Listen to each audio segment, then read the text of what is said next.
Terbongkar, Anies beri dana hibah 352 miliar untuk ormas, tapi untuk Pangdam Jaya hanya 16 miliar. Ditulis oleh Ferry Padli dari laman siwar.com. Renovasi gedung Sudirman itu sudah lama sekali, Pak. Yang saya heran itu waktu itu Kodam Jaya Jayakarta dapat hibahnya itu 16 miliar.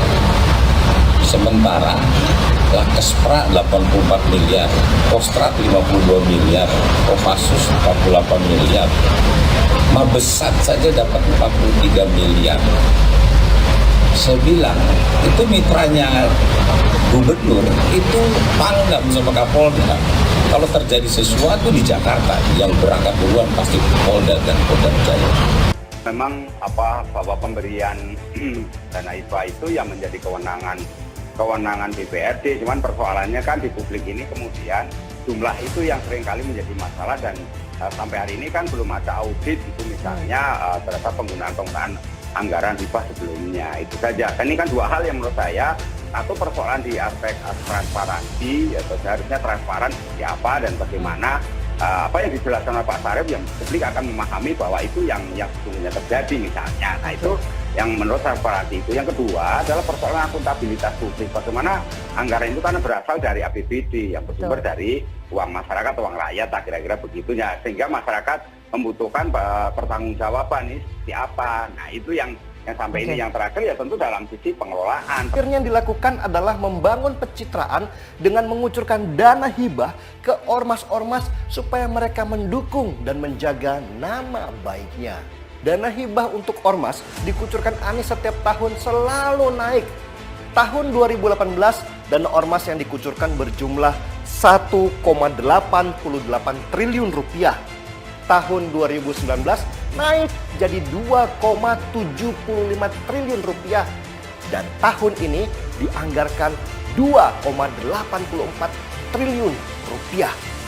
Dan ternyata saudara, kucuran dana untuk ormas itu efektif buat Anies. Bahkan setelah adanya suntikan dana hibah 10 miliar rupiah, pihak dari MUI DKI Jakarta ini juga menyatakan siap akan membentuk pasukan buzzer-buzzer untuk membela Anies Baswedan coba. Luar biasa kan? Nah, bahkan untuk menyamarkan pasukan buzzer mereka ini, mereka kemudian menamainya dengan istilah pasukan cyber atau mujahid-mujahid digital. Ada-ada saja memang MUI DKI Jakarta ini. Masa ya MUI ini kerjanya malah mau bikin pasukan buzzer untuk mendukung Anies Baswedan? Lah apa tidak ada kerjaan lain? Padahal sebelumnya MUI ini telah mengeluarkan fatwa bahwa katanya buzzer itu pekerjaan yang haram, termasuk yang menyuruh, yang membantu dan memanfaatkan jasanya. Tapi kok sekarang malah mereka sendiri yang membuat pasukan buzzer coba? Jika ingin melihat keberpihakan seorang kepala daerah sebenarnya cukup gampang ya. Lihat saja porsi anggaran yang ia bagikan. Gede yang mana? Misal suatu daerah, anggaran kesehatannya paling besar.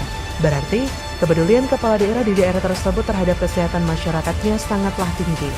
Ia ingin mewujudkan keadaan masyarakatnya sehat baik secara fisik, mental, spiritual, ataupun sosial yang memungkinkan mereka untuk hidup lebih produktif secara sosial dan ekonomis.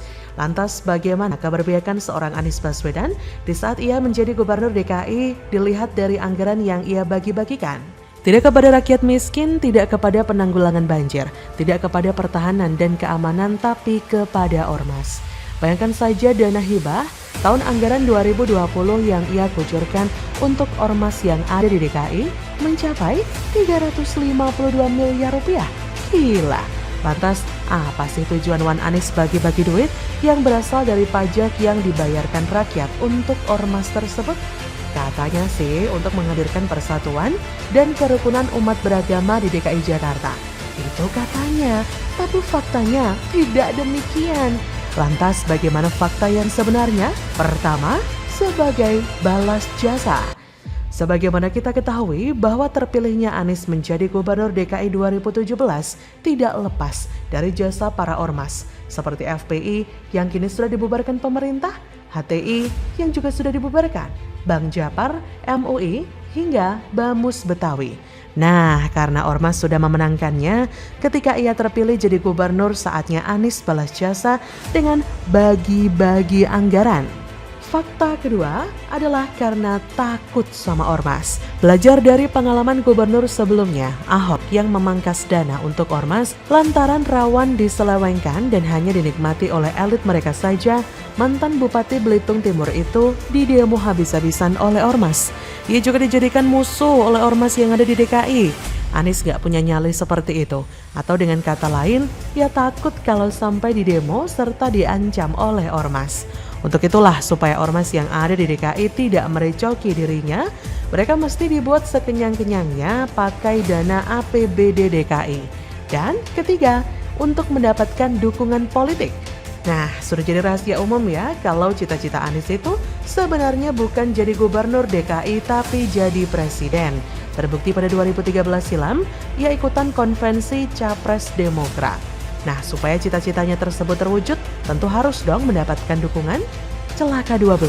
Buat orang yang tidak punya prestasi seperti Anies, tidak ada makan siang gratis. Kalau dia mau didukung oleh Ormas, mestilah ada timbal balik, bisa dalam bentuk dana hibah.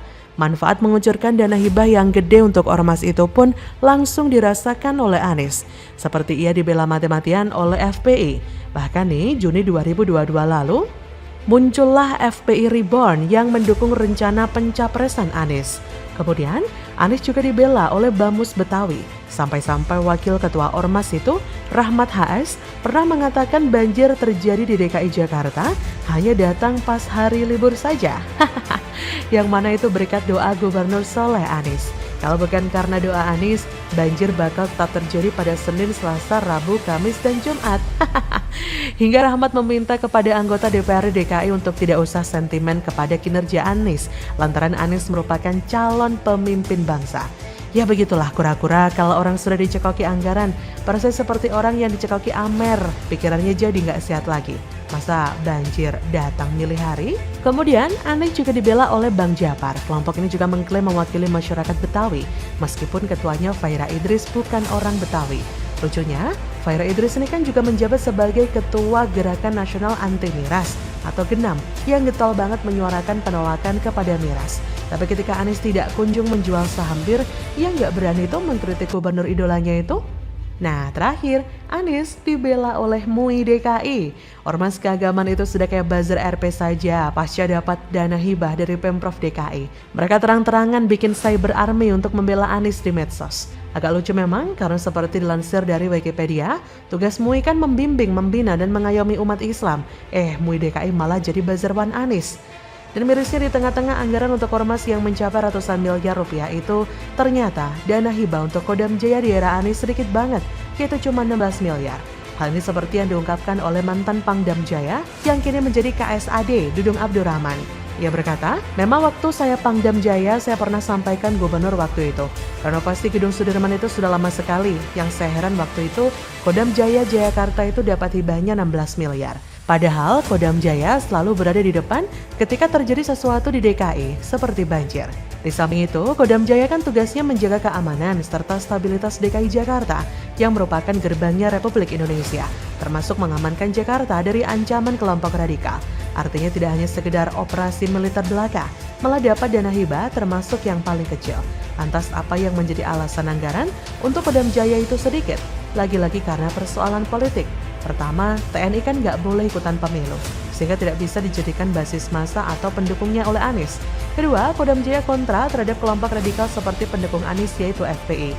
Kesimpulannya, kalau Anies jadi presiden bisa jadi anggaran untuk ormas seperti MUI lebih besar daripada anggaran untuk pertahanan dan keamanan. Kenapa demikian? Karena bagi Anies, TNI tidak menguntungkan secara politik alias tidak bisa dijadikan tim ses. Bagaimana menurut Anda? Saya ini sudah 10 tahun. Oh. Kenapa ini berhasil saya punya belum. Warga adukan masalah kelas kakap, pantesan Anies dulu tutup balai kota. Ditulis oleh Sardi dari laman siwarda.com. Kita memasuki musim hujan. Saya minta kepada seluruh jajaran para wali kota untuk tidak mengambil cuti, untuk tidak keluar kota. Pak Sekda, saya sampai hari ini nggak pernah cuti, kecuali dari mulai masuk pegawai loh. Sampai hari ini tidak pernah cuti, kecuali cuti naik haji 2005. Mumpung nih, saya nggak bicara sama saya cerita aja. Saya berusaha lagi kan tetangga yang mungkin belum sanggup juga dibuat balik aja. Ya aja. Dijual kembali. Aku Pak Jokowi itu programnya gua. Lah kok gerombolan kadrun sudah pada panik coba. Apalagi ketika layanan pengaduan era Ahok diaktifkan lagi.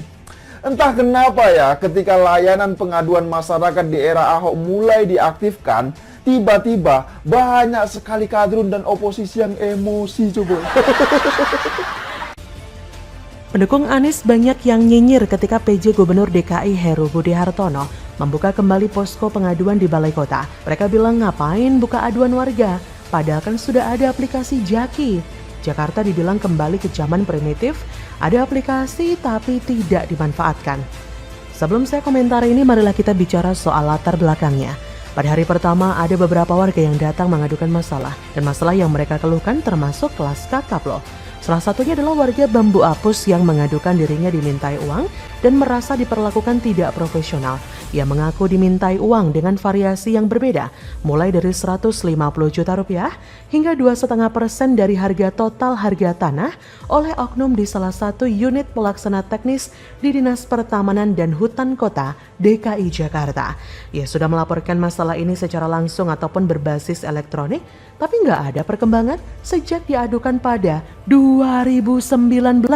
Gila, dia juga sudah mengadu lebih dari 10 kali ke gubernur sebelumnya, hingga ke wali kota, camat, RT, RW, tapi nggak ada tindak lanjut. Ada juga masalah pungli yang dialami oleh warga Kebayoran Lama, Jakarta Selatan. Ia mengadu soal permintaan uang sebesar 1,5 juta rupiah untuk calon ketua RT di Grogol Utara. Ada pula warga Pulau Raya, Petogogan, Jakarta Selatan yang mengadu soal banjir di rumahnya. Karena sejak 2013 hingga awal 2020 nggak pernah kena banjir. Tapi sejak 2021 hingga saat ini rumahnya kebanjiran. Yang paling parah, pengakuan dari Heru, di mana ada aduan dari petugas PPSU yang dijadikan staf pribadi seorang lurah. Gila ya, petugas PPSU digaji negara tapi kok bisa-bisanya dijadikan staf pribadi. Kalau ketahuan Ahok, lurah yang bersangkutan pasti langsung ditendang keluar. Kelar hidupnya, PPSU telah terikat kontrak dengan Pemda DKI tapi malah dieksploitasi seenak jidat. Nah, balik lagi ke nyinyiran dari pendukung Anies. Kenapa nggak pakai Jaki aja? Justru karena ada beberapa hal sensitif yang tidak bisa menggunakan aplikasi sehingga harus tatap muka. Coba pikir, pungli sebesar 150 juta dilaporkan ke aplikasi. Wah, ini namanya buang-buang waktu. Bagaimana dengan petugas PPSU yang diperlakukan semena-mena? Apakah mungkin melapor lewat aplikasi? Saya kalau mengalami masalah besar begini, ogah pakai aplikasi. Masalah besar dan sensitif nggak mungkin bisa diakomodasi oleh Jaki. Kemungkinan pasti tidak akan ditindaklanjuti. Belum lagi data tersebar dan menambah rumit masalah. Mau mengadu ke gubernur sedangkan si Anies pengecut dan menutup balai kota dengan gorden. Seperti yang dialami petugas PPSU tadi. PPSU tak bisa lapor dan terpaksa pasrah karena aduan masuk ke lurah. Apa mungkin lurahnya bakal tindak diri sendiri? Halu, lantas mereka mau mengadu ke siapa? Ke PA 212? Mereka aja hidup dari belas kasihan pemberi nasbung. Nggak ada nasbung, nggak ada demo. Itulah prinsip mereka yang utama. Dulu Anies sangat banggakan Jaki. Anies pernah mengatakan pentingnya pelayanan pemerintah secara digital selama pandemi COVID, sehingga Pemprov DKI menciptakan aplikasi bernama Jaki. Melalui aplikasi Jaki, masyarakat diharapkan mendapat layanan dari Pemprov DKI dan melaporkan pegawai Pemprov yang melakukan pelanggaran. Anies mengatakan Jaki diperlukan sebagai alat untuk memastikan masyarakat jika Pemprov DKI mendengarkan dan dapat segera memberikan pelayanan yang dibutuhkan. Tapi nyatanya, ya tanya aja tuh sama orang-orang apakah aplikasi ini bermanfaat. Anies saja sering kabur saat ditanyai wartawan atau di demo warga. Bagaimana mungkin bisa memecahkan masalah kalau yang di atas saja nggak becus? Kira-kira bawahan bakal gimana? Kesimpulannya, baru 2 hari kerja, Anies sudah dikuliti kebobrokannya. Lapis demi lapis ketidakbecusan makin terlihat jelas. Kerjanya cuma bikin tempat selfie dan beautifikasi berbagai tempat. Padahal